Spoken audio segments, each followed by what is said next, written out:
Donnie and Dolly. The team is supported by ableauctions.ca.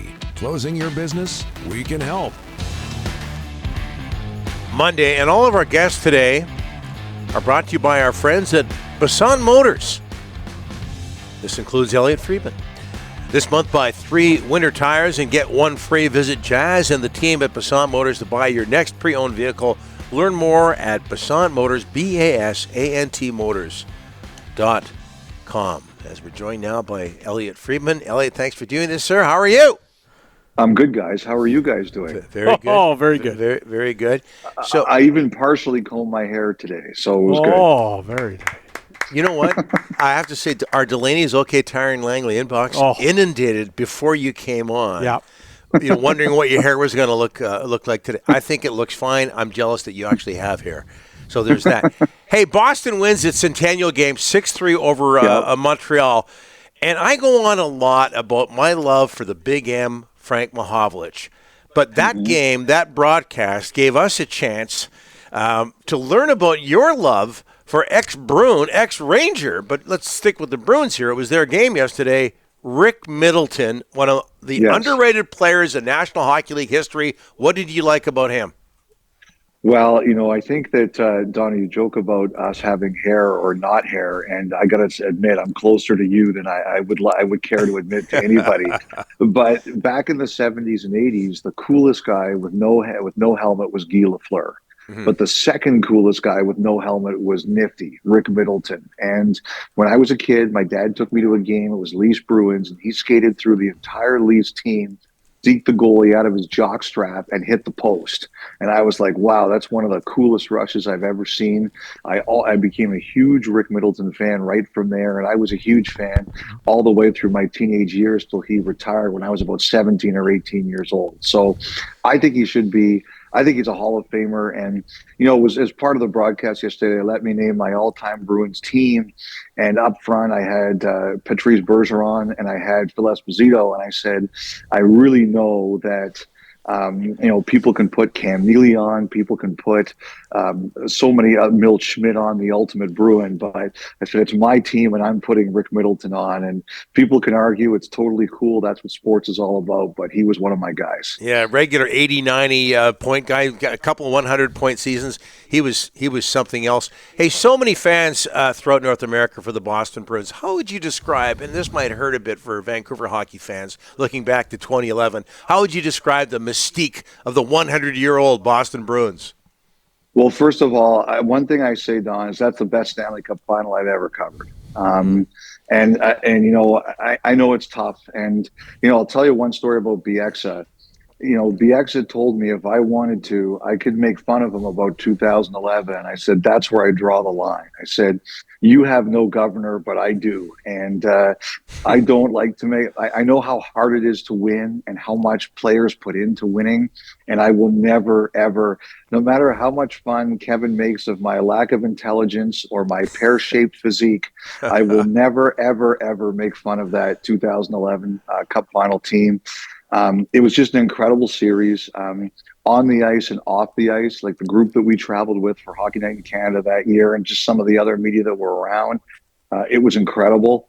And, it was a great series. And, I've said this a lot, Don. I hope before I get fired, I get to see a Canadian team win the Stanley Cup. And I've had a few Game 7s, Edmonton last year, Vancouver that year, Calgary in 2004, Edmonton in 2006, all so close. And I hope I get to see one Canadian team win before I get fired. Yeah, and what about that Bruins mystique, the big bad Bruins, which were front and center back in 2011? Well, you know what? You look at those highlights, like Milbury beating a fan with a shoe, like that's Bruins. John Wensing daring the entire Hartford bench to fight him. That's Bruins. Like, they were a tough team. They were always a tough team. And, one of the things I've often felt about that 2011 series is the Bruins kind of got to a point, they lost the first 2 games in Vancouver. And they were like, if we don't turn up the intensity here and the physicality and do that, we're not going to win this series. And, I know that a lot of Canucks fans have looked back and they wish the Canucks like responded in kind, and the Sedins were always like, "No, we're going to win with our power play and things like that, like you did to San Jose." But I really do think that the way the Bruins like turned up the heat that series was a major difference in it. Elliotte, let's talk about the current Canucks. Yep. Filip Hronek, what are you hearing about his shoulder injury? Well, someone warned me to be careful, Rick, on the weekend, because they said to me, anybody who's jumping to conclusions on this doesn't know what they're talking about, because the Canucks and Hronek are still trying to determine the exact timeline.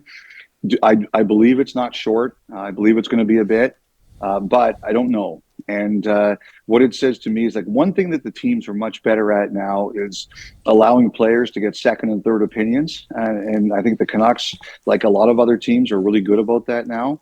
And I think that's what they're going through. I think, look, Filip Hronek wants to play. The Canucks are a good team. They have a chance to make a run this year. And I think what he's trying to do is just determine what's the best course of action where he can be back at a point where he can help the team when it really matters. So I don't know what the timeline is now. I still think they're trying to determine that, but he's going to be out a little bit. There's no question about that. All right, one name that's popping up on the trade market big time, Elliotte, is Nils Hoglander. What are you hearing? He's in the coach's doghouse and teams are calling. Yes, I do think Pittsburgh is one of the teams that's very interested, Rick. It fits with what they're trying to do. You look at the guys they've added, guys like Cody Glass, Philip Tomasino, Tomasino. Like, these are players who are young, need another chance. That fits with Pittsburgh's MO. I do think they're one of the teams that's interested. I think the fact that he is signed with some term makes him even more attractive to teams that might be interested. I don't think Pittsburgh's the only team that's interested in Hoglander, but I do think they are one. And, the one thing that I've really heard is that, look, everybody can see what's happened with the Canucks defense. Everybody can see what's happening with Hoglander, and everybody knows that Rutherford and Alvin are not afraid to be aggressive. But what Rutherford and Alvin are telling everybody is we don't have to do anything. Like, we've built a bit of pad. We've got a bit of breathing room. We're not going to be taken advantage of because people can see what our weaknesses or holes might be or what our needs might be. So I think with them, they're always recognizing that they're willing to make a move, but they're telling people right now they're not going to be taken advantage of because they might be a bit vulnerable in certain spots.